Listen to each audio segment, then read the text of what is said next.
The Surfing Violinist presents the Holly Bolly One Take. Today, Hazaaron Khwaishein Aisi.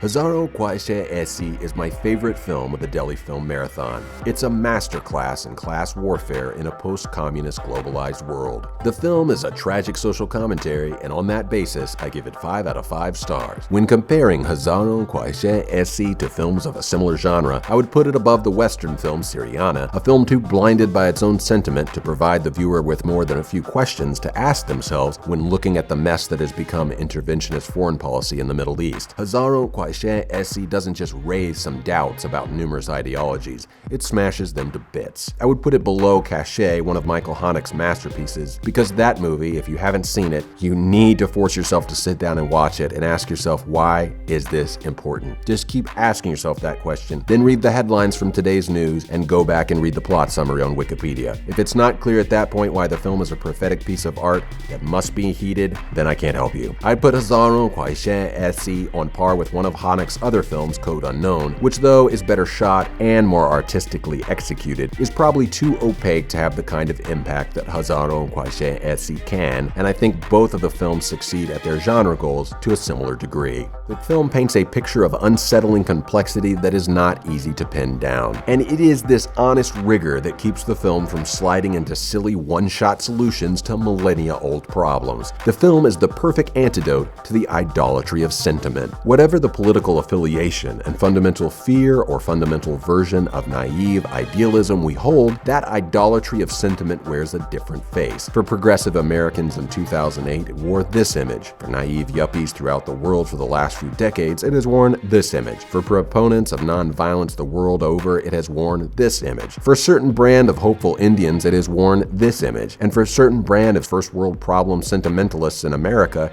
in this upcoming election, it wears this image. Hazaaron Khwaishein Aisi pushes back against this form of sentimentality. The too long didn't read and don't care enough to spend any time at the ground level to discover if these ideologies have any merit kind of sentimentality. हमारी party नहीं बन जाती, Hitler के party के नाम के साथ भी सोशलिस्ट का नाम जुड़ा हुआ था। ये हिटलर कौन से भाई?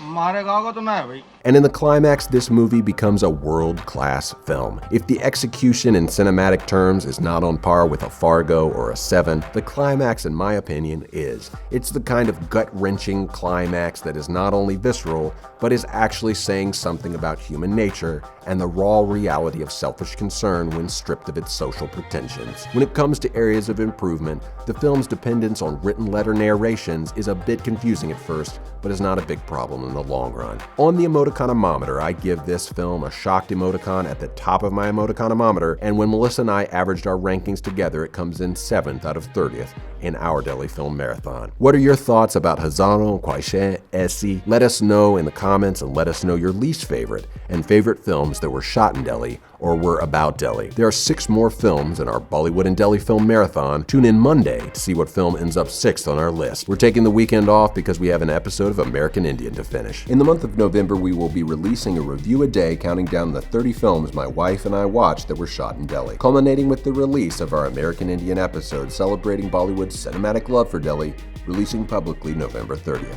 Also check out my wife and I dancing and romancing to Fanaz Chan Sifaris with Violin by me. Please let us know what movies you'd like to see reviewed with our Holly Bolly Review One Take. This is the Surfing Violinist. Until next time, remember that not all films have the same goals, so give Bollywood films the benefit of the doubt before comparing them with Hollywood films. There are plenty of fantastic Indian films out there. Let's discover them and spread the word about them together.